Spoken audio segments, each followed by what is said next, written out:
ஆலமுல் அர்வாஹ் அல்லாஹ் ஜல்ல ஷானு தஆலா ஆதிபிதா ஆதம் அலைஹிஸ்ஸலாத்து வஸ்ஸலாம் அன்னவர்களே அல்லாஹ் படைத்தான். இந்த உலகத்தில் தோன்றக்கூடிய எல்லா மனிதர்களுடைய அணுக்களையும் அல்லாஹ் வெளியாக்கி விட்டான். எல்லா ரூஹ்களையும் அல்லாஹ் வெளியாக்கினான். ஆலமுல் அர்வாஹ்ல இந்த உலகத்தில் எத்தனை மனிதர்கள் தோன்றுவார்களோ அத்தனை மனிதர்களுடைய ரூஹ்களையும் அல்லாஹ் ஆலமுல் அர்வாஹ்ல வெளியாக்கி விட்டான். இந்த உலகத்தில் தோன்றக்கூடிய ஒவ்வொரு பிள்ளை, அந்த குழந்தை பிறக்கிறதுக்கு 4 மாதம் தாயினுடைய வயிற்றில் இருக்கும் பொழுது ரூஹ் ஊதப்படுது. அந்த உயிர் அங்கே கொடுக்கப்படுகிறது. உலாவி கொண்டிருக்கக்கூடிய ஆலமுல் அர்வாஹ்ல உலாவி கொண்டிருக்கிற ரூஹ அல்லாஹ் தஆலா அந்த குழந்தையில ஊதி விடுகிறான். மலக்குகள் ஊதி விடுகிறார்கள்.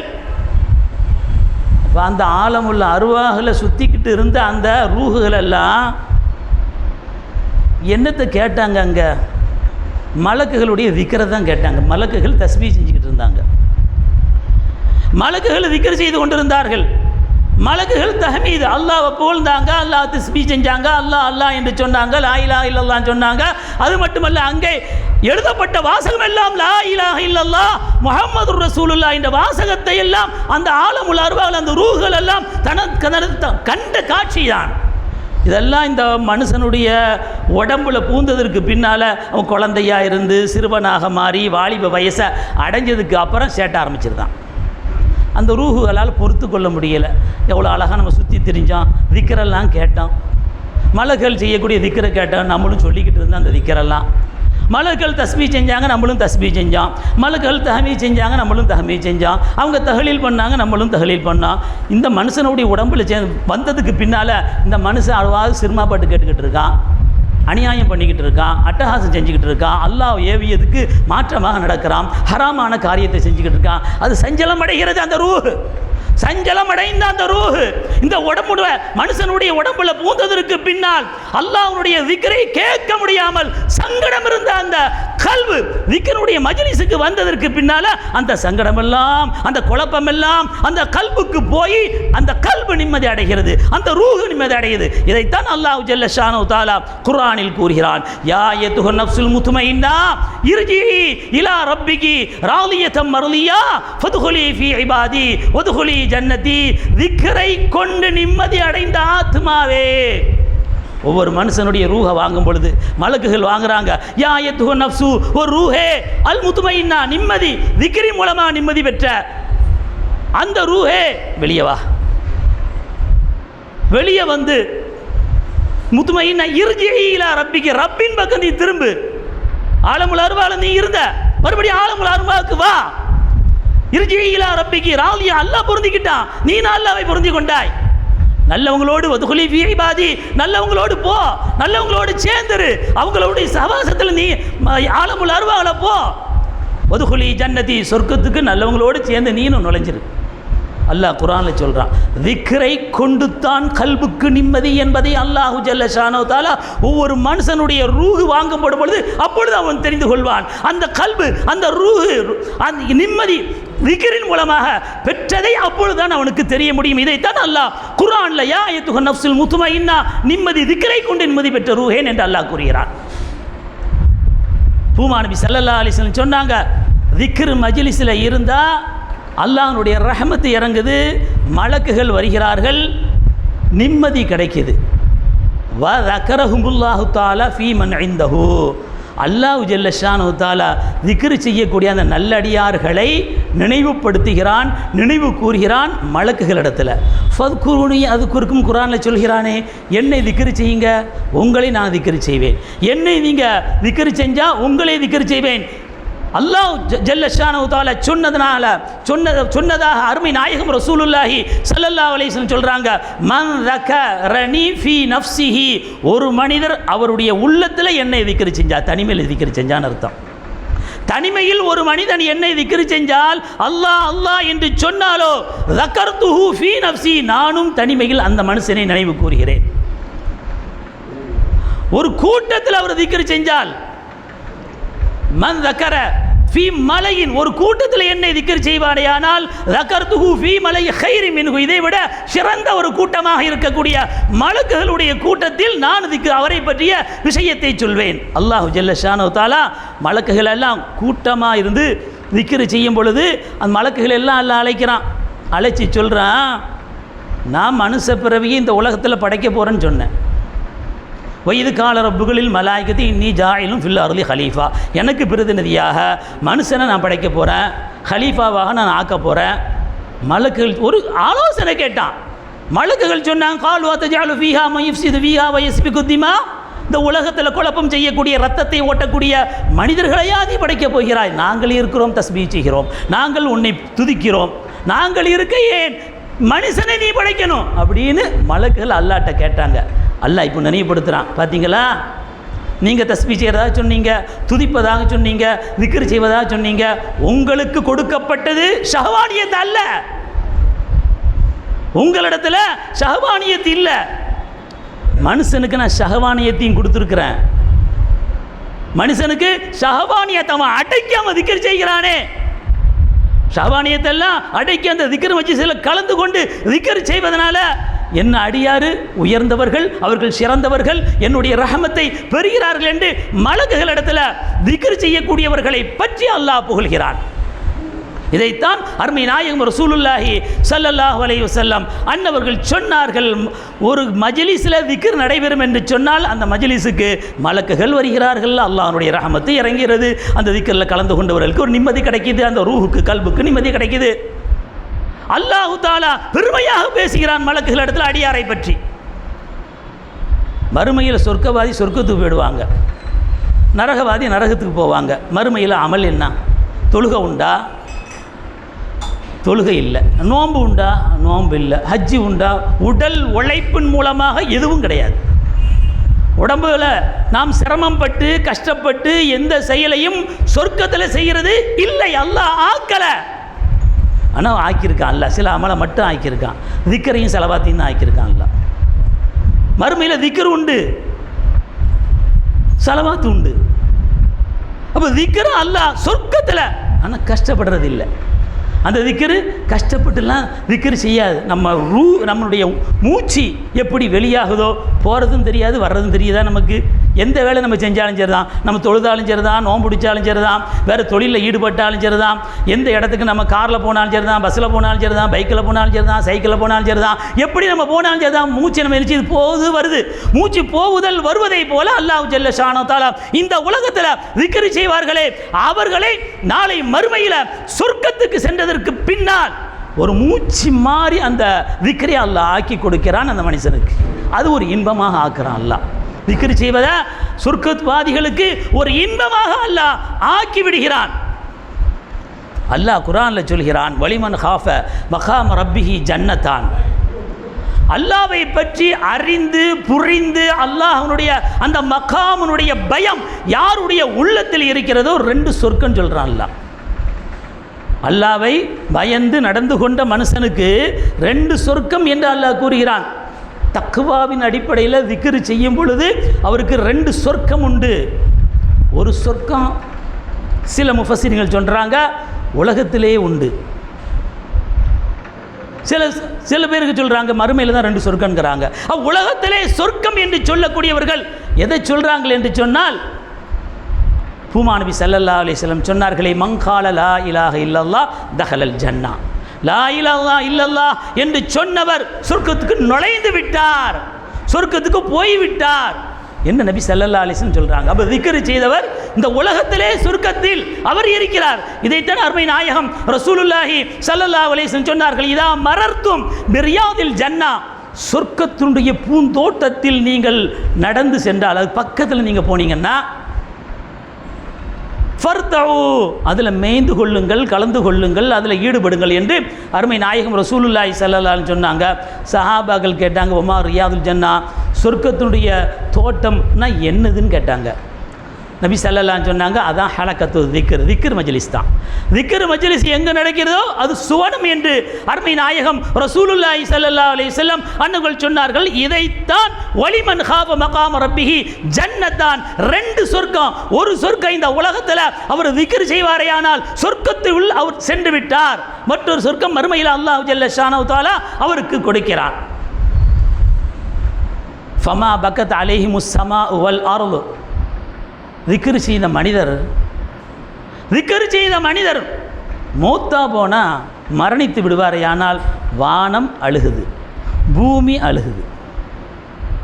குர்ஆனில் அல்லாஹ் சொல்கிறான், ஃபமா பக்கத் அலைஹிமுஸ் ஸமாஉ வல் அர்து. ஃபிரௌனை பற்றி அல்லாஹ் கூறும் பொழுது, ஃபிரௌனுடைய கூட்டத்தார்கள் அழிக்கப்பட்ட பொழுது அவர்களுக்காக வேண்டி வானமும் அழுகவில்லை, பூமியும் அழுகவில்லை. இதில் முஃபஸ்ஸிரீன்கள் இந்த ஆயத்தை கொண்டு விளக்கம் சொல்கிறாங்க. இந்த உலகத்தில் வாழ்ந்து அல்லாஹ் ரசூலுக்கு கட்டுப்பட்டு வாழ்ந்து அவர் திக்ர் செய்து மரணிப்பாரையானால், மரணித்து விட்ட மனிதனை நம்ம திக்ருடைய சப்தத்தை கேட்டோம், அவர் திக்ர் செய்தார், அல்லாஹ் அல்லாஹ் லா இலாஹ இல்லல்லாஹ் இல்லல்லாஹ் என்ற திக்ரை நாம் கேட்டுக்கொண்டிருந்தோம், அந்த மனிதர் மௌத்தாகி விட்டாரே என்று அந்த கவலையில் வானமும் அழிகிறது, பூமியும் அழிகிறது என்று நம்ம முஃபஸ்ஸிரீன்கள் இந்த ஆயத்துக்கு விளக்கம் சொன்னார்கள். நம்ம திக்ர் செய்யும் பொழுது நம்ம திக்ர எந்த இடம் கேட்டாலும் சரிதான், சுவரும் கேட்குது, மரக்கட்டையும் கேட்குது, இந்த பூமியில் உள்ள செங்கலும் கேட்குது, கல்லும் கேட்குது. அதெல்லாம் நாளைக்கு மறுமையில் சாட்சியாக மாறும். என்னுடைய அடியார் திக்ர் செய்தார், உன்னுடைய அடியார் திக்ர் செய்தார், நாங்கள் கேட்டோம். இந்த மனிதரை இறைவா நீ நரகத்துக்கு அனுப்பக்கூடாது, நீ சொர்க்கத்துக்கு தான் அனுப்பணும்.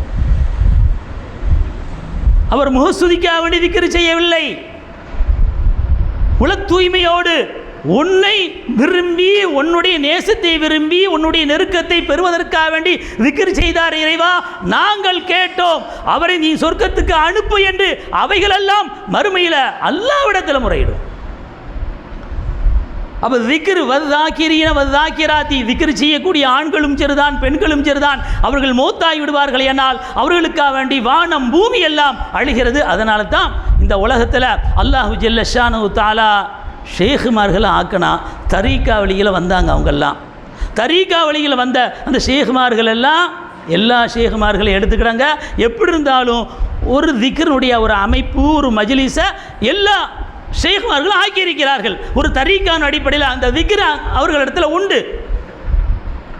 அப்போ அல்லாஹ்வை பற்றி அந்த திக்ர் எந்த அமைப்பில் இருந்தாலும் சரிதான், ஹூன்னு இருந்தாலும் சரிதான், அல்லாஹு ஹய்யி இருந்தாலும் சரிதான், எந்த அமைப்பில் இருந்தாலும் சரிதான், எல்லா ஷேகுமார்களும் ஒரு திக்ரை ஆக்கியிருக்கிறார்கள் முரீதீன்களுக்காக வேண்டி. அந்த திக்ரின் மூலமாக அவர் சொர்க்கத்துக்கு செல்லணும் என்பதனால திக்ர் ஆக்கினாங்க.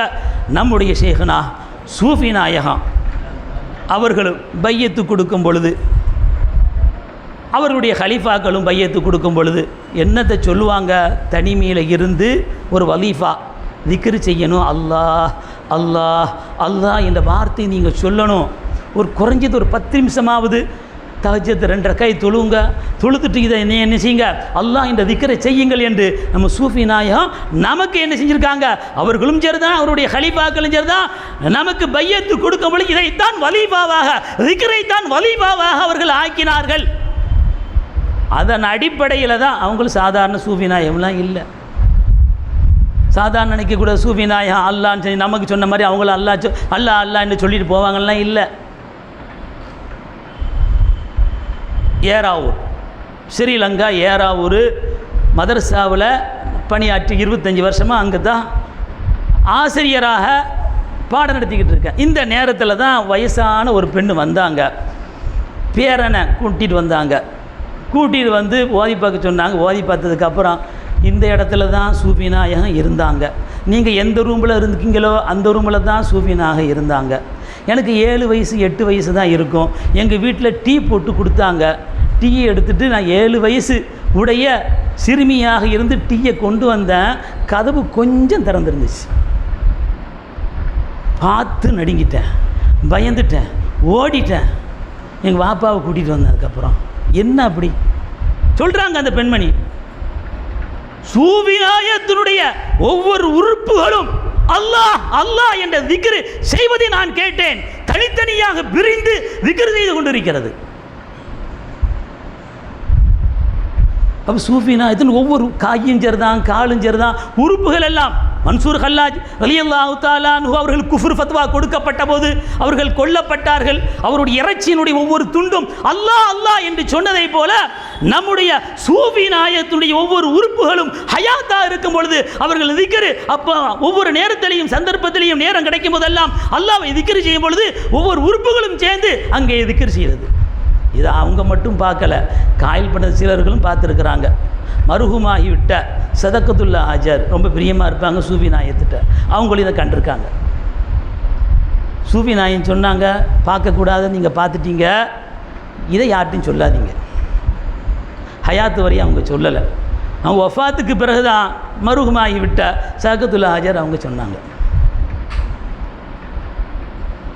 அவ் சூஃபி நாயகம் உடைய ஒவ்வொரு உறுப்புகளும் பிரிஞ்சு இருந்து அல்லாஹ்வை திக்ர் செய்து என்று சொன்னால் எவ்வளோ பெரிய மகத்தான அல்லாஹ் தஆலா அவருடைய அந்தஸ்தை உயர்த்திருக்கிறான். அந்த திக்ரை தான் நமக்கு அவங்க கற்றுக் கொடுத்துருக்காங்க. நீங்களும் அல்லாஹ்னு சொல்லுங்க, அல்லாஹ் என்பதை ஒரு வலிபாபாக்கி நீங்களும் சொல்ல வேண்டும் என்று அவர்கள் சொன்னார்கள். அவருடைய ஷேக் தான் ஹைதராபாத் சூஃபி நாயகம். ஹைதராபாத் சூஃபி நாயகம் அவங்களுடைய ஷேகாக இருக்கிறார்கள். ஷேக லியாவுல் ஹக்கு சூஃபி நாயகம் வருவாங்க மஹ்லராவுக்கு, பையத்து தாங்கன்னு கேட்டாங்க. நான் தரமாட்டேன், என்னை விட பெரியவங்க வருவாங்க, அவங்க உங்களுக்கு பையத்து கொடுப்பாங்கன்னு சொன்னாங்க. ஷேகை தேடினாங்க, எப்போ நமக்கு ஷேக கிடைப்பாங்கன்னு புதக்குடி மதரசா நூருல் முஹம்மதியா மதரசாவில் ஓதிக்கிட்டு இருந்தாங்க. அங்குள்ள முதல்வருடைய அழைப்பை ஏற்றுத்தான் ஹைதராபாத் சூஃபி நாயகம் மதரசாவுக்கு வந்தாங்க. பல மாணவர்கள் இருக்கிறாங்க. அங்கே தேர்ந்தெடுத்து 2 பேரை தான் தேர்ந்தெடுத்தாங்க. அவருடைய அருள் பார்வையை கொண்டு 2 நபர்களை மட்டும் தேர்ந்தெடுத்து நீங்கள் ஹைதராபாத்துக்கு வாங்கன்னு சொன்னாங்க. மற்ற மாணவர்கள்லாம் வர வேண்டாம்னாங்க. அந்த 2 பேரும் எப்படிப்பட்டவங்க? சாதாரண ஆளா? இணை பிரியாத கூட்டாளி 2 பேரும். சூஃபி நாயகமும் சரிதான், அட்டாளச்சேனில் அடங்கப்பட்டிருக்கக்கூடிய அகமது மீரான் சூஃபி நாயகமும் 2 பேர் ஓதக்கூடிய காலத்திலேயே நெருக்கமான கூட்டாளியாக இருந்தாங்க. அப்போ எந்த அளவுக்கு அல்லாஹ் ஜல்ல ஷானஹு தஆலா ஹைதராபாத்தினுடைய சூஃபி நாயகத்துடைய உள்ளத்தில் போட்டிருக்கான், இந்த 2 பேரை மட்டும் நீங்கள் தேர்ந்தெடுத்து கூட்டிகிட்டு போங்க ஹைதராபாத்துக்குன்னு.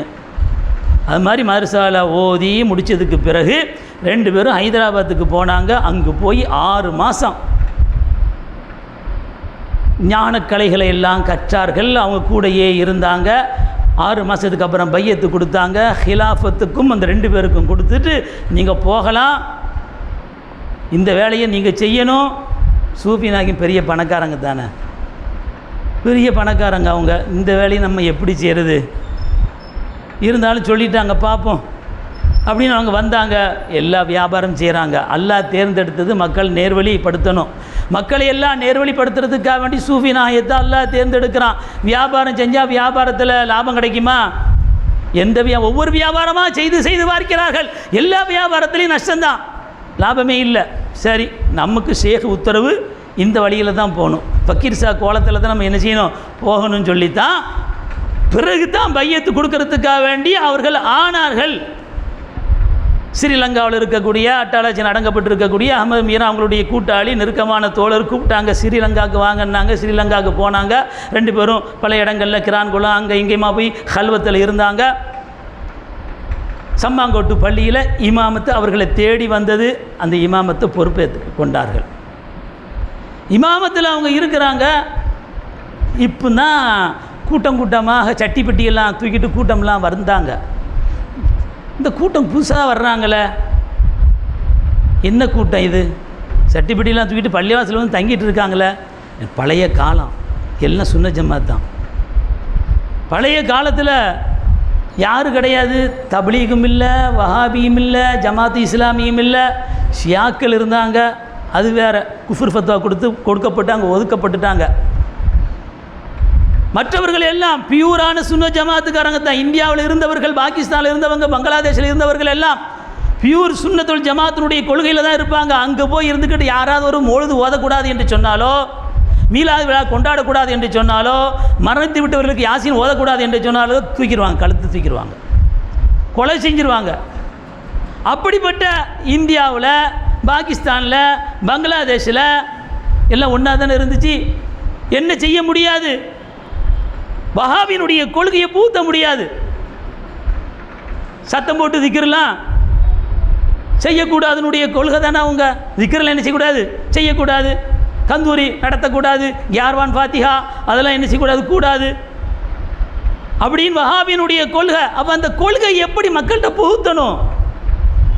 மக்கள்கிட்ட புகுத்துறதா இருந்தால் நேரடியாக தாக்கினா யாரும் ஏற்றுக்கொள்ள மாட்டாங்க. மௌலித் ஓதக்கூடாதுன்னு சொன்னால் யாரும் ஏற்றுக்கொள்வாங்களா? யாரும் ஏற்றுக்கொள்ள மாட்டாங்க. மீலா விழா கொண்டாடக்கூடாதுன்னு சொன்னால் ஏற்றுக்கொள்ள மாட்டாங்க. ஃபாத்தியா ஓதக்கூடாதுன்னு ஏற்றுக்கொள்ள மாட்டாங்க. மாப்பிள்ளைக்கு பூமாலை போடக்கூடாதுன்னு சொன்னாலும் ஏற்றுக்கொள்ள மாட்டாங்க. மரணித்தவர்களுடைய கபரில் பூமாலை போடும் அங்கேயும் போடக்கூடாதுன்னு சொன்னாலும் சரி தான், அதையும் ஏற்றுக்கொள்ள மாட்டாங்க. அப்போ வஹாபியினுடைய கொள்கை இந்தியா உள்ளக்க பூத்தனுக்கு சில பேரை தேர்ந்தெடுத்தார்கள். சவுதிகளுக்கு போனாங்க, அங்கே போய் பணத்தை வாங்கினாங்க. வாங்கிட்டு வந்து இங்கே என்ன செஞ்சாங்க, தொழுகைத்துக்கு தான் நாங்கள் அழைக்கிறோம், நாங்கள் அழைக்கிறது தொழுகைக்கு அழைக்கிறோம், அதனால் தொழுகைக்கு தான் வாங்கினாங்க. தொழுகைக்கு தான் அழைக்கிறாங்களே அப்படி தான் எல்லோரும் நம்புவாங்க. நல்லவங்க தானே, எல்லா தொழுகாதவங்களும் தொழுகை கூப்பிடுறாங்க. இதில் போனால் என்ன தவறு இல்லையே? எல்லா சிந்தனையும் அப்படி தான் போகும். இதன் அடிப்படையில் தான் நம்முடைய ஷேഖ்னா சூஃபி நாயகம் சம்மாங்கோட்டு பள்ளியில் இமாமத்து செய்யும் பொழுதுதான் இந்த கூட்டமெல்லாம் அங்கே இங்குமாக ஒரு பள்ளிவாசலில் வந்து தங்கும் பொழுதுதான் அவர்கள் ஆயிலா ஹஸரத்தினுடைய முரீது பிள்ளைகளுக்கு தபால் எழுதினாங்க. இப்படி ஒரு கூட்டம்லாம் வந்து தங்கிட்டு இருக்காங்க. இவங்களுடைய கொள்கை கோட்பாடு என்ன கொள்கை உங்களுடைய கொள்கை அப்படிங்கும்போது அங்கேருந்து பதில் தபால் வந்துச்சு. இவங்க பியூரான வஹாபி கொள்கை உடையவங்க தான், சுன்னத் ஜமாத்துலாம் இல்லை, வஹாபி கொள்கை உடையவர்கள் அப்படின்னு அவங்க பதில் எழுதினாங்க. அந்த கிதாபை என்ன செஞ்சாங்க, அங்கேருந்து அவர்கள் எழுதின பெஹிஷ்டி ஜேவர் அஷ்ரஃப் அலி தானவி எழுதியிருக்கிறார். பராஹின காத்தியா ஹலீல் அஹமது அம்பேட்டி, ரஷீத் அஹமது கங்கோஹி, ஃபத்வா ரஷீதியா. அப்போ இப்படியெல்லாம் அந்த கிதாபெல்லாம் அங்கே மல்ஃபூதாத்து போன்ற எல்லா கிதாபையும் நமது சூஃபி நாயகம் வரவழைச்சி அந்த கொள்கையை தேடி தேடி பார்த்தாங்க. இன்னென்ன விஷயம்லாம் இருக்குது, எல்லாம் இஸ்லாத்துக்கு மாற்றமான.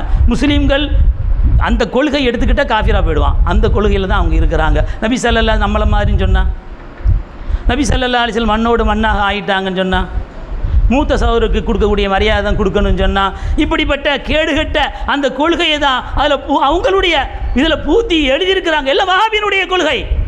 அந்த வஹாபி கொள்கையெல்லாம் அவங்க எடுத்தாங்க.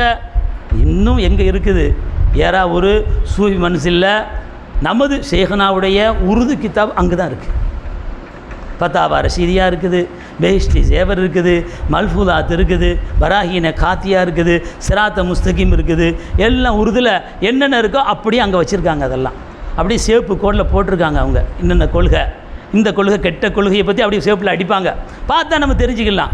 எல்லாத்தையும் தேட வேண்டியதில்லை, அவங்க சேப்பில் போட்டிருந்தா இந்த கொள்கை இவர் சொல்லியிருக்கிறார் அப்படின்னு நினச்சிக்கலாம், தெரிந்து கொள்ளலாம். அப்போ சூஃபி நாயகா இப்படி ஒவ்வொன்றா தேடி தேடி எடுத்து தான் பிரசங்கம் செஞ்சாங்க. வஹாபியினுடைய தப்லீக்காரர்கள் வஹாபி விஷக்கிருமிகள் என்று புத்தகத்தும் எழுதினாங்க. பகிரங்கமாக எல்லா பக்கம் பிரச்சாரம் பண்ணாங்க, விவாதமும் செஞ்சாங்க. விவாதத்திலையும் வெற்றி பெற்றாங்க. தனி மரமாக இருந்து தனிப்பட்ட யாரும் அவங்களுக்கு கூட்டாளி இல்லை. அட்டாளச்சியான கூட்டாளி வஃபாத் ஆகிட்டாங்க. அவங்க இருக்கும்போதெல்லாம் பியூர் சுன்ன ஜமாத் தான் இருந்துச்சு, தப்லீகள் வரல. அவங்க வஃபாத்தானதுக்கப்புறம் தனி மனுஷனாக இருந்து நமது சூஃபி நாயகம் கேடுகட்ட கொள்கை உடையவர்கள் தான் தப்லீக்காரர்கள் என்று பகிரங்க பிரச்சாரம் இலங்கையிலும் செய்தார்கள், தமிழ்நாட்டிலும் செய்தார்கள். வேறு எந்த உலமாவும் வாய் திறக்கலை. எந்த உலமாக்களுக்கும் தெரியலைன்னு தான் சொல்லணும். தெரிஞ்சாலும் வாய் மூடி இருந்தாங்க. பணத்துக்காக வேண்டி சில பேர் வாய் மூடி இருப்பாங்களே இல்லையா, பணம் பதவிக்காக வேண்டி, அது மாதிரி வாய் மூடி தான் இருந்தாங்க. இந்த உலமாக்கள் என்று சொல்லக்கூடியவர்கள் அமைதியாக இருந்தாங்க. சூஃபி நாயகன் தைரியத்தோடு அல்லாஹ்வுடைய நெருக்கத்தை உண்டாக்கணும், அல்லாஹ்வுடைய நெருக்கத்தை உண்டாக்குறதுக்காக வேண்டி இந்த கேடுகட்ட கொள்கையில் போனால் அல்லாஹ்வுடைய சாபம் தான் கிடைக்கும், அல்லாஹ்வுடைய ரஹமத்து கிடைக்காது. அல்லாஹ்வுடைய ரஹமத்து கிடைக்கணும்னா அவர்கள் செய்த அந்த பிரச்சாரத்தின் மூலமாக, அவர்கள் எழுதின அந்த புத்தகத்தின் மூலமாக, விவாதத்தின் மூலமாகத்தான் பல நபர்கள் திருந்தினார்கள். பல நபர்கள் அந்த கொள்கைக்கு போக விடாமல் தடுத்தார்கள். சாதாரணமாக முடியாது. கௌசுல் ஆலம் முஹியுத்தீன் அப்துல் காதிர் ஜீலானி கத்தஸல்லாஹு சிர்ரஹுல் அஸீஸ், நமது குருநாதர், நமது சையீது, வழிமார்களுக்கெல்லாம் தலைவராக இருக்கக்கூடிய கௌசுல் ஆலம். சில பேர் கேட்கலாம், ஹாஜா நாயகம் 90 லட்சம் மக்களை இஸ்லாத்துக்கு கொண்டு வந்திருக்காங்களே, அப்படி கொண்டு வந்திருக்காங்களா கௌச நாயகம்? சில பேருக்கு அந்த கேள்வி எழலாம். கௌச நாயகத்தினுடைய காலம் மூத்தசிலாக்கள் நிரம்பிய காலம், கெட்ட கொள்கை. இதே மாதிரி வஹாபியினுடைய ஜமாத்துல் இஸ்லாமி தபலீகினுடைய கொள்கை உடையவர்கள் மாதிரி தான் மூத்தசிலா கொள்கையும். அந்த மூத்தசிலா கொள்கை உடையவர்களை தான் திருத்த முடியுமா? அவங்கள எல்லாம் ஒரு காஃபிர் இஸ்லாம் சாதாரணமாக கொண்டு வந்துடலாம். ஒரு காஃபிரை இஸ்லாத்துக்கு கொண்டு வருவது லேசு. ஒரு தபலீக முஸ்லீமாக்குறது முடியாத காரியம், கஷ்டமான காரியம். ஒரு வஹாபிய முஸ்லீமின் பக்கம் இஸ்லாத்தின் பக்கம் கொண்டு வருவது அது கடினமான காரியம். அப்போ கடினமான காரியம், கெட்ட கொள்கை. அதனால தான் நபி ஸல்லல்லாஹு அலைஹி வஸல்லம் சொன்னாங்க, எனது சமுதாயம் 73 கூட்டமாக பிரிவார்கள், ஒரு கூட்டம் தான் சொர்க்கத்துக்கு போகும், 72 கூட்டம் நரகத்துக்கு செல்வார்கள் என்று சொன்னார்களே. அந்த 72 கூட்டத்தையும் மறுபடியும் இஸ்லாத்தின் பக்கம் கொண்டு வருவது மிகப்பெரிய கடினமான ஒரு காரியம். கடினமான காரியத்தை லேசான முறையில் செஞ்சவங்க தான் நமது கௌசுல் ஆலம் முஹியத்தீன் அப்துல் காதிர் ஜீலானி கத்தசல்லா சிறகுல். அந்த மூத்தசிலாவுடைய ஆட்சி அதிகாரம் தவிடுபடி ஆக்கினார்கள் கௌசுல் ஆலம். அந்த மூத்தசிலாக்களை எல்லாம் சுன்னத் வல் ஜமாத்தினுடைய கொள்கை உடையவர்களாக மாற்றி காட்டியவர்கள் தான் கௌசுல் ஆலமாக இருக்கிறார்கள். அது சில பேருக்கு தான் அல்லாஹ் ஜல்ல ஷானத்து அல்லாஹ் கொடுப்பான். அதன் அடிப்படையில் தான் நம்முடைய ஷேഖனா சூஃபி நாயகா அவங்களுடைய காலத்தில் தான் இந்த தபலீக் கூட்டமெல்லாம் வெளியே வந்தாங்க. அவங்களுடைய ஆரம்ப காலத்தில் தபலீகெல்லாம் கிடையாது, வஹாபியும் இல்லை, தபலீகும் இல்லை. அவங்களுடைய கடைசி காலகட்டம், அவங்களுடைய குற்றத்தோழர் அஹ்மது மீரான் சூஃபி நாயகம் வஃபாத்தானதுக்கு பின்னால் தான் இந்த கூட்டம் தோன்றினார்கள். தனியாக இருந்து தான் இஸ்லாத்தினுடைய பிரச்சாரத்தை பண்ணாங்க. வஹாபி கொள்கை உடையவர்கள் என்று பகிரங்கமாக சொன்னாங்க. பகிரங்கமாக சொன்னதோடு அவங்க நிற்கலை, ஒரு மதரசாவையும் ஆரம்பித்தாங்க. இஸ்லாத்தினுடைய எந்த அமைப்பிலலாம் மக்களை நேர்வழிப்படுத்தணும் என்பதற்காக வேண்டி சூஃபி நாயகம் தேர்ந்தெடுத்தது. இஸ்லாத்தினுடைய பிரச்சாரம் அங்கங்கே பண்ணிக்கிட்டே இருந்தாங்க. புத்தகம் எழுதினாங்க, சிறு பிரசுரம் அதையும் வெளியிட்டாங்க, விவாதமாக அதுக்கும் போனாங்க, மதரசாவையும் ஆரம்பித்தாங்க. சுன்னத் ஜமாத்தினுடைய அமைப்பில் மாணவர்கள் வெளியாக வேண்டும். போகக்கூடிய காலம் வரக்கூடிய காலம் மோசமான காலமாக இருக்கும். சுன்னத் ஜமாத் அமைப்பில் இருந்தால் இதில் வெளியாகிவிட்டால் அந்த ஆலிமு அந்த மௌலவி என்ன செய்வார்? மக்கள்கிட்ட சுன்னத் ஜமாத்தினுடைய கொள்கையை பற்றி சொல்வார். குறைஞ்சபட்சம் அவரும் அவர் குடும்பத்தாரையும் என்ன செய்வார்? பாதுகாத்துக்கிடுவார், நரகத்துக்கு போக விடாமல் பாதுகாத்து கொள்ளக்கூடிய என்பதற்காக வேண்டி மதரசாவை மகானிபுல் முஸ்தபா என்ற மதரசாவை ஒரு மன்சிலில் தான் தொடங்கினாங்க. அவருடைய தொடங்கியதுனால இன்று வர அல்லாஹ்வுடைய கிருபையினால் அந்த மகானிபுல் முஸ்தபா மதரசா சரியான முறையில் சுன்னத் ஜமாத்தினுடைய கொள்கையின் அடிப்படையில் சரியான முறையில் நடந்து கொண்டிருக்கிறது. மதரசா பல மௌலவிகள் முஸ்தபிகளாக வெளியாகி இருக்கிறார்கள். அது மட்டுமல்ல, சூஃபி நாயகம் அங்காங்கே மன்சிலையும் ஏற்படுத்தினாங்க. ஏன் மன்சிலை ஏற்படுத்துகிறாங்க? ஞான பார்வை உடையவர்கள் சூஃபி நாயகம். அந்த காலத்தில் சில பேர் சொன்னாங்க, நாங்கள்லாம் சுன்னத் ஜமாத் தானே, நீங்கள் பள்ளிவாசலில் வந்து திக்ரு செய்யுங்கன்பாங்க. பள்ளிவாசல் திக்ரு செஞ்சுருக்கிறாங்க. பள்ளிவாசலில் திக்ரு செய்யுங்க, திக்ரு மஜ்லிஸ் நடக்கும், அங்கு வாங்க என்று அழைப்பார்கள். அங்கேயும் போய் சூஃபி நாயகம் திக்ரு செஞ்சாங்க. இப்படியே அந்த பள்ளிவாசலில் போய் செஞ்சுக்கிட்டு இருந்தால் நாளைக்கு ஒரு நாள் நிர்வாகம் மாறும். நிர்வாகம் மாறும்போது தடுப்பாங்க, திக்ரு செய்யுங்க கூடாதுன்பாங்க. இதே நம்ம ரமலான் மாதத்தில் வித்திரியா ஓதுறோம். பல ஊர்களில் ஓதுனாங்க பழைய காலத்தில். இப்போ ஓதுறது இல்லை, குறிப்பிட்ட காயில் பட்டது மட்டும் ஓதுற மாதிரி தெரியுது. வேறு எங்கே என்ன செய்யறால முடிஞ்சு போச்சு. அதெல்லாம் வித்திரியானா என்னன்னு கேட்பாங்க, ஒன்றுக்கும் தெரியாது. வித்திரியா ஓதக்கூடாது, அந்த கொள்கை தானே வஹாபி கொள்கை, அந்த கொள்கை தான் தப்லீக் கொள்கை. அதனால் அதெல்லாம் என்ன செஞ்சிட்டாங்க, வித்திரியா ஓதுறதெல்லாம் நிறுத்திட்டாங்க. அப்போ சூஃபி நாயகத்தினுடைய அந்த ஞான பார்வையின் அடிப்படையில் தான் மதரசா மகானிபுல் முஸ்தபா மதரசாவை தொடங்கினாங்க, மன்சிலையும் தொடங்கினாங்க. பள்ளிவாசலாக போய் திக்ரு செஞ்சுக்கிட்டு இருந்தால் நாளைக்கு நிர்வாகம் மாறும். மற்ற நிர்வாகம் வரும்போது திக்ருலாம் செய்யக்கூடாதுன்னு சொல்லுவாங்க. மன்சிலும் தொடங்கியாச்சுன்னா அந்த மன்சிலில் எல்லா காரியமும் சுன்னத் ஜமாத்தினுடைய காரியம் செய்யலாம். திக்ரு மஜ்லிஸ் நடக்கும், கந்தூரி விழா நடக்கும், குர்ஆன் ஓதுவாங்க, மீலாத் விழானாலும் சரி தான் கொண்டாடலாம், மௌலிது ஷரீஃபும் ஓதிக்கலாம். இதன் அடிப்படையில் தான் பல இடங்களில் ஸ்ரீலங்காவிலையும் அவங்க சூஃபி மன்சிலை ஆரம்பித்தாங்க. அதுக்காக வேண்டி பல சூஃபி மன்சிலை அவங்களே முன்னின்று கட்டினார்கள். இங்கேயும் அப்படி தான், தமிழ்நாட்டிலையும் சரி தான், கேரளாவிலையும் சரி தான், நம்ம சூஃபி நாயகமே மன்சிலை உருவாக்கினார்கள். சுன்னத் வல் ஜமாத்தினுடைய கொள்கையின் அடிப்படையில் மக்கள் இருக்கணும். அதனால் பள்ளியாசலில் போய் தான் திக்ர் செய்வேன்னா அவங்க தடுத்துருவாங்க. உங்கள் அமைப்பில் சுன்னத் வல் ஜமாத்தினுடைய கொள்கையின் அடிப்படையில் அந்த சூஃபி மன்சில் இயங்கிக்கிட்டே இருக்க வேண்டும் என்ற நல்ல நோக்கத்தின் அடிப்படையில் தான் சூஃபி மன்சிலையும் நமது ஷேഖனா சூஃபி நாயகம் உருவாக்கினார்கள். அந்த கொள்கை பழைய காலம் எதை போத்திட்டு வந்தாங்க? தப்லீகினுடைய போர்வையில் வஹாபியினுடைய கொள்கையை மக்களுக்கு சொன்னாங்க. காலம் போக்கில் எல்லாத்துக்கும் இப்போ கொஞ்சம் தெரிஞ்சும் வஹாபி கொள்கைன்னா இது தப்லீகாரங்களுடைய கொள்கை வஹாபி கொள்கை தான் சொல்லி பல பேருக்கு தெரிஞ்சிருச்சு. இப்போ மாற்றுறாங்க. ஸ்டைலை என்ன செய்யணும்? மாற்றணுமா இல்லையா? மாற்றி போட்டு என்ன செய்கிறாங்க? தரீக்கா அமைப்பில் வர்றாங்க. தரீக்கா அமைப்பில் வந்து மக்களை நாங்கள் தரீக்காவில் தான் வந்திருக்கோம், சுன்ன ஜமாத் தான், தரீக்கா என்பது சுன்ன ஜமாத் தான், நாங்கள் சுன்ன ஜமாத்தில் தான் இருக்கிறோம் அப்படின்னு மக்கள்கிட்ட என்ன செய்கிறாங்க? சுன்ன ஜமாத்தினுடைய கொள்கையின் அடிப்படையில் தான் நாங்கள் இருக்கிறோம், எங்களுடைய தரீக்காவுக்கு வாருங்கள் வாருங்கள், நாங்களும் மௌலித் ஓதுறோம், நாங்களும் மீலாது விழா கொண்டாடுறோம், நாங்களும் குர்ஆன் ஓதுறோம், நாங்களும் கந்தூரி விழா நடத்துகிறோம், எங்கள் தரீக்காவுக்கு வந்து சேருங்கள் என்று சொல்கிறார்கள். உள்ளக்க நோண்டி பார்த்தா அதுவும் தப்லீகினுடைய ஒரு கொள்கை தான். அப்போ நூறு ஷா தரீக்காவாக இருந்தாலும் சரி தான், பிலாலி ஷாவாக இருந்தாலும் சரி தான், இதே மாதிரி அந்த ஷாக்கள் பல வழிகளில் என்ன செய்கிறாங்க? தரீக்கா அமைப்பில் அவங்க உருவாக்கி இருக்கிறார்களே, அவர்கள் எல்லாம் யாரை ஏற்றுக்கொள்வார்கள்? தப்லீகினுடைய தலைவர்களை ஏற்றுக்கொள்வார்கள். தப்லீகினுடைய தலைவர்களை எல்லாரும் ஏற்றுக்கொள்வாங்க. அதில் இருக்கக்கூடிய ஷேக் எடுத்துக்கிட்டால் சில பேர் சொல்லுவாங்க நாங்கள் 16 வருஷம் தப்லீகில் போயிருக்கோன்பாங்க, சில பேர் நாங்கள் 10 வருஷம் போயிருக்கோம். அந்த நூரி ஷா தரீக்கா பிலாலி ஷா தரீக்கானுடைய ஷேகுமார்கள் எல்லாம் தப்லீகில் ஊறி போனவர்கள். இப்போ அவர்களோடு எந்த தொடர்பு தரீக்கா என்ற அடிப்படையில் நம்ம வச்சிடக்கூடாது. தரீக்கா தானே அப்படின்னு வச்சாச்சுன்னா என்ன நிலை ஏற்படும்? நபி ஸல்லல்லாஹு அலைஹி வஸல்லத்தையும் ஏற்றுக்கொண்டு இவர் அபூஜஹலையும் ஏற்றுக்கொள்கிறார், உத்பாவையும் ஏற்றுக்கொள்கிறார், ஷைபாவையும் ஏற்றுக்கொள்கிறார், அபூ லஹபையும் ஏற்றுக்கொள்கிறார். ரெண்டையும் சரியாகத்தான் ஏற்றுக்கொள்கிறார். மூமினா இருக்க முடியுமா? மூமினா என்ன செய்ய முடியாது? அங்கே இருக்க முடியாது. தப்லீகினுடைய தலைவரை ஏற்றுக்கொண்ட நபி ஸல்லல்லாஹு அலைஹி வஸல்லத்துக்கு எதிரான கருத்துக்களை எல்லாம் சொன்னவர்கள்.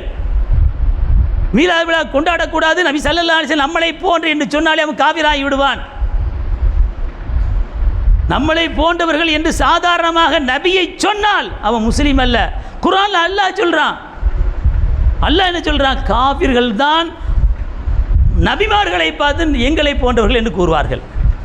நபிமார்களை பார்த்து எங்களை போன்றவர்கள் என்று கூறக்கூடியவர்கள் காபிர்கள் தான் என்று அல்லாஹ்வே காலு மா அந்தும் இல்லா பஷரும் மிஸ்லுனா, காலுனா யாரு? காபிர்கள் சொன்னார்கள். மா அந்தும் நீங்கள் எல்லாம் இல்லை, மலக் யாரை பார்த்து? நபிமார்களை பார்த்து. இல்லா பஷரும் மிஸ்லுனா, எங்களை போன்றவர்கள் என்று, எங்களை போன்றவர்கள் தான், வேறு யாரும் இல்லை அப்படின்னு சொன்னவர்கள் காபிர். அப்போ காபிர் என்று அல்லாஹ் ஃபத்வா கொடுக்குறான் குர்ஆன்ல. நம்மளை போன்றவர்கள் என்று பூமா நபி ஸல்லல்லாஹு அலைஹி வஸல்லம் அவர்களை சொன்னால் அவன் காபிராகி விடுவான், முஸ்லீமாக இருக்க முடியாது. அந்த கேடுகட்ட கொள்கை உடையவர்கள் தான் அந்த தப்லீக்வாதிகள் இருக்கிறார்கள். அந்த தலைவர்களை ஏற்றுக்கொள்ளக்கூடிய இந்த தரீகாவாதிகளும் அது மாதிரி தான். மறைவான ஞானம் நபி ஸல்லல்லாஹு அலைஹி வஸல்லத்துக்கு இல்லை அப்படின்னு தப்லீகாரங்க சொல்லுவாங்க. வஹாபிகளுடைய கொள்கை அதுதான். நபி ஸல்லல்லாஹு அலைஹி வஸல்லத்துக்கு ஒன்றும் தெரியாது. நபி ஸல்லல்லாஹு அலைஹி வஸல்லத்துக்கு ஒன்றும் தெரியாது. நம்மளை மாதிரி தான். நம்மளை மாறி என்று சொல்லும் பொழுது ஒன்றும் தெரியாது என்ற அடிப்படையில் கொள்கை உடையவர்கள் தான் தப்லீக்வாதிகளாக இருக்கிறார்கள். அந்த தப்லீக்வாதியினுடைய தலைவரை தான் நூறு ஷா தரீகாக்காரங்கள்லாம் என்ன செய்கிறாங்க? ஏற்றுக்கொள்கிறாங்க. அப்போ அங்கே மட்டும் எழுதி வச்சுருக்காங்களே அவங்க புத்தகத்தில், பெஹ்ஷி ஜேவர் எடுத்து பாருங்கள். குர்ஆன் மறைந்தவர்களுக்கு குர்ஆன் ஓதக்கூடாது, மாலை போடக்கூடாது, மீலா விழா கொண்டாடக்கூடாது, கியார்வின் ஷரீஃப் நடத்தக்கூடாது, எல்லாம் பெஹ்ஷி ஜேவரில் இருக்குது. அதை தப்லீக்காரங்க நம்புகிறாங்க. அந்த தப்லீக்கார் நம்பக்கூடியவர்களை இந்த நூறு ஷா தரீகாக்காரங்களும் நம்ம தானே செய்கிறாங்க. அப்போ நூறு ஷா தரீகாக்காரங்களை அந்த நம்ப பொழுது நம்ம அவர்களை ஏற்றுக்கொள்ள முடியுமா? அந்த வழியில் நம்ம போகலாமா? ஒரு கெட்ட கொள்கை உடையவன் கூப்பிட்றான், உதாரணமாக வச்சுக்கிடுவோமே, ஒரு ஷியா நம்மளே அழைக்கிறான், நாங்கள் ஜியாரத்துக்கு போகிறோம் வாங்கன்னு சொல்லி. போலாமா? ஒரு ஷியா கொள்கை உடையவன் நாங்கள் ஜியாரத்துக்கு செல்கிறோம், நீங்களும் வாருங்கள் என்று சொன்னால் எப்படி போவது கூடாதோ அதே போன்று தான் அவங்க மீலா விழா நடத்தினாலும் சரி தான், மௌலுது ஷரீஃப் நடத்தினாலும் சரி தான், எந்த கந்தூரி விழாவை நடத்தினாலும் சரி தான், குர்ஆன் ஓதுறன்னு சொன்னாலும் சரி தான், போனீங்கன்னா அங்கே ஈமான் அப்படியே மாறிடும். கொஞ்சம் கொஞ்சமாக போகும். ஆரம்பத்தில் உடனே போயிடாது, கொஞ்சம் கொஞ்சமாக சரி கண்டு அவங்க கொள்கை சரிதான், அவங்க கொள்கை சரிதான்னு சொல்லி அந்த நிலைக்கு வந்து தபிலீக் ஏற்றுக்கொள்வீங்க, வஹாபி ஏற்றுக்கொள்வீங்க. தபிலீகாரங்களை அவங்க திட்ட மாட்டாங்க, ஏச மாட்டாங்க, எல்லாம் எங்களுடைய ஆட்கள் தான், சரியான கொள்கை உடையவர்கள் தான் என்று அவர்கள் கூறுகிறார்கள். எடுத்து பாருங்கள், அப்படியே தமிழ்நாட்டில் அப்படியே பரவி இருக்கிறாங்க அந்த கொள்கை உடையவர்கள்லாம். தரீக்கா என்ற அடிப்படையில் மக்கள்கிட்ட புகுந்து என்ன செய்கிறாங்க, விளையாடுறாங்க. மக்களுடைய ஈமான் எல்லாம் அப்படியே கெடுத்து குட்டி சோறாக்கிட்டே என்ன செய்கிறாங்க, அந்த கெட்ட கொள்கை உடையவர்கள் அப்படியே என்ன செய்கிறாங்க, அங்கே இங்குமாக போயிருக்கிட்டே இருக்கிறாங்க. நமது ஈமானை நம்ம பாதுகாக்கணும். நம்முடைய ஈமானை பாதுகாக்கணும்னா இதுக்கு தான் ஒரு ஷேக், நல்ல ஷேக் இடத்துல, ஒழுங்கான ஷேக் இடத்துல, நல்ல அல்லாஹ்வுடைய தக்வாவுடைய ஒரு ஷேக் இடத்துல தான் பையத்து எடுக்கணும். அப்படி பையத்து எடுத்து அவர்கள் என்ன சொல்கிறார்களோ அந்த சொல்லின் அடிப்படையில் தான் நடக்கணும். அவங்க சொல்கிறதுக்கு மாற்றமாக குர்ஆன் ஆயத்து இருந்தால் அது எடுக்கக்கூடாது. ஒரு ஷேக்கு சொல்கிறார்கள், உண்மையான ஷேக்கை சொல்கிறேன், போலியான ஷேக் அல்ல. உண்மையான ஒரு ஷேக் ஒரு விஷயத்தை கூறுகிறார் என்று சொன்னால் குர்ஆனை பற்றிய விஷயம் உடையவர்கள் தான். எந்த ஒரு ஷேக்கும் சரி தான், எந்த ஒரு வழிமார்களும் சரி தான், அவாம் நாசிலிருந்து வர முடியாது. அவாம் நாசி இருந்தால் ஒன்றும் சட்டம் தெரியாது, ஒன்றும் படிக்கலை, ஆலிமா இல்லை. இப்போ ஆலிமா இல்லாமல் இருக்கும் பொழுது ஒரு சட்டம் அவங்களுக்கு தெரியாது, ஒரு விஷயம் கூட தெரியாது, ஃபத்வா கொடுக்க தெரியாது, எந்த சட்டம் கேட்டாலும் ஒன்றும் புரியாது. அப்போ எந்த சட்டம் தெரியணும், மார்க்கத்தினுடைய சட்டத்தை அறிஞ்சிருக்கணும். ஒரு ஷேகா வரக்கூடியவர்கள் மார்க்கத்தினுடைய ஞானம் தெரிஞ்சிருக்க வேண்டும். எந்த சட்டத்தை கேட்டாலும் கிதாப் எடுத்தாவது பார்த்து சொல்ல வேண்டும். அரபி கிதாப் எடுத்து அந்த சட்டத்தை, என்ன சட்டம் கேட்கிறாரோ அந்த சட்டத்தை எடுத்து சொல்லக்கூடிய அந்த தகுதி, அந்த வல்லமை அவர்கிட்ட இருக்கணும். அப்படிப்பட்டவர் தான் ஷேகா இருக்க முடியும். அவர்கள் தான் வலிமார்கள் கூட அவர்கள் தான். ஷாஃபி இமாம் ரலியல்லாஹு தஆலா அன்ஹு சொன்னார்களே, இந்த உலகத்தில் வலிமார்கள் ஆலிம்களாக இருந்தால் தான் வலிமார்களாக வரணும், ஆலிம்கள் இல்லாமல் வலிமார்களாக வர முடியாது. ஹாஜா முயின் சிஷ்தி ரலியல்லாஹு தஆலா அன்ஹு படிக்காமையா வலிமார்கள், அவங்க மார்க்க ஞானம் இல்லாமல் வலிமார்களாக வந்துட்டாங்களா?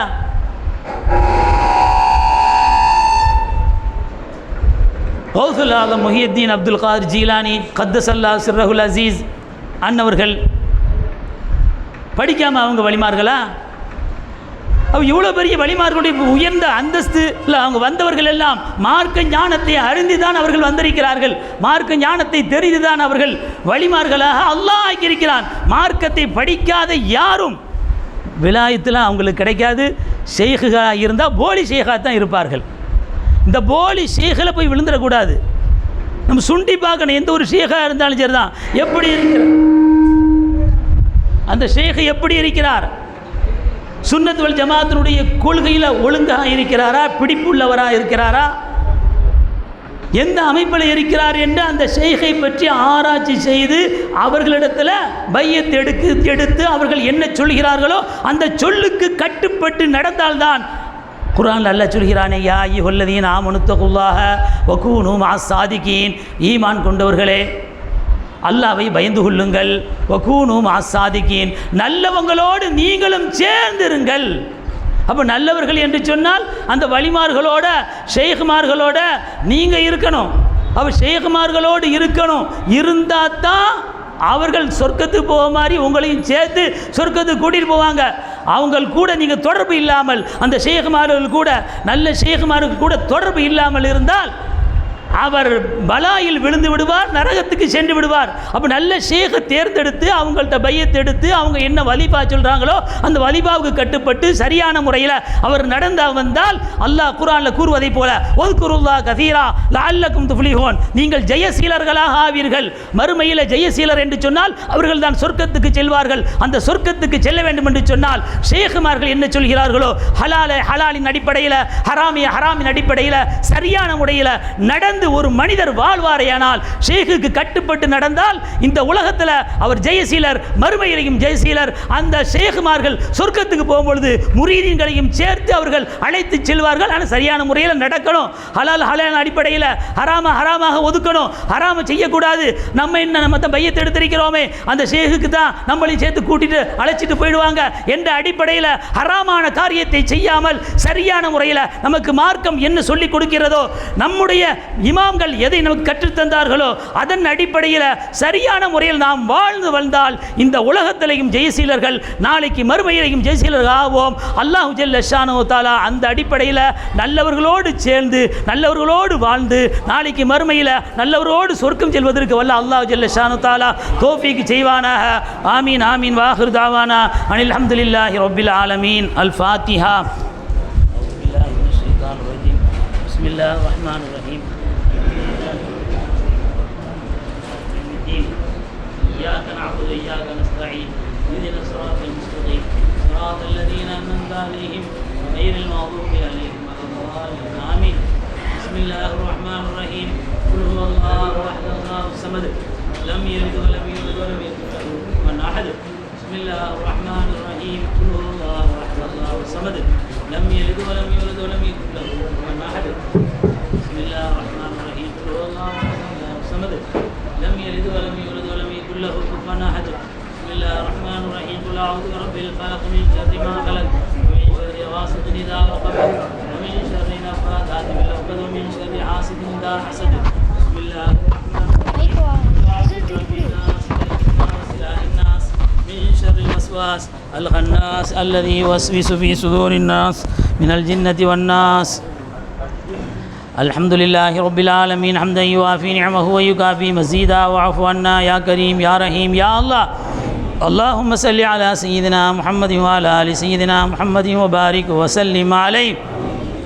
اللهم وسلم مثل ذهب ما قرأنا وما صلينا وما سلمنا هذه هدية واصلة رحمة نازلة بركة شاملة وتحفة كاملة منا إلى حضرة سيدنا وشفينا مولانا محمد صلى الله عليه وسلم، ثم إلى حضرة سائر أنبياء الله تعالى وسائر أولياء الله تعالى وسائر مشايخنا كلهم رضوان الله تعالى عليهم أجمعين، ثم إلى حضرة آبائي أمهاتي وأزواجي وآل بيته الطيبين الطاهرين وأصحاب المهاجرين والناصرين، ثم إلى حضرة شيخ المشايخ القطب الرباني المحبوب سبحانه الشيخ محي الدين السيد عبد القادر الجيلاني قدس الله سره العزيز، ثم إلى حضرة شيخنا مرشدنا السيد أحمد كبير الرفاعي قدس الله سره العزيز، ثم إلى حضرة شيخنا مرشدنا الشاب هايلق الدين المعروف بالنقشبند قدس الله سره العزيز، ثم إلى حضرة شيخنا مرشدنا الشيخ الأكبر محي الدين بن عربي قدس الله سره العزيز، ثم إلى حضرة شيخنا مرشدنا خواجة معين الدين الجشتي الأجميري قدس الله سره العزيز، ثم إلى حضرة شيخنا مرشدنا المجدد البثاني الشيخ أحمد السهرندي الفاروقي قدس الله سره العزيز،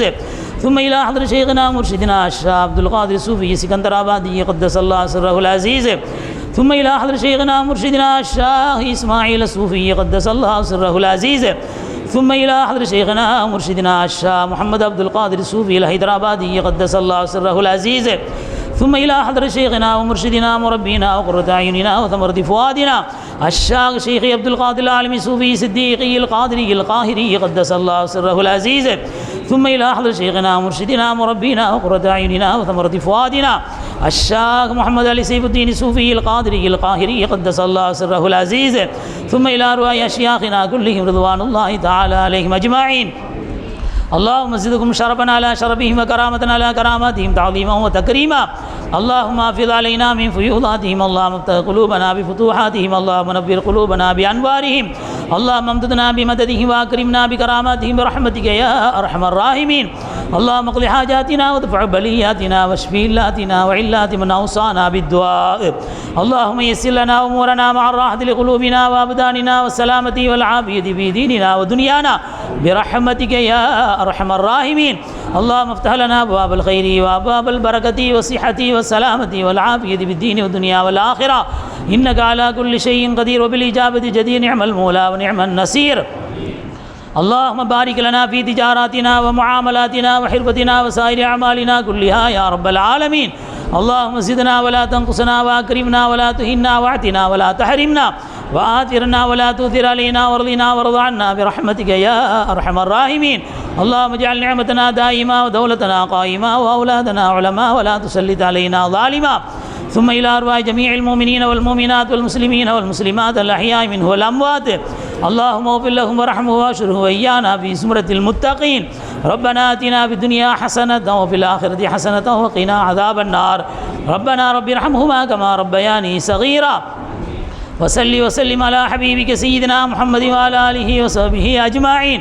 آمين. سبحان ربك رب العزة عما يصفون وسلام على المرسلين والحمد لله رب العالمين. صلى الله على محمد صلى الله عليه وسلم.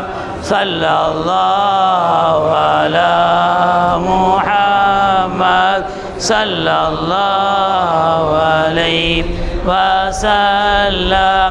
صلى الله على محمد.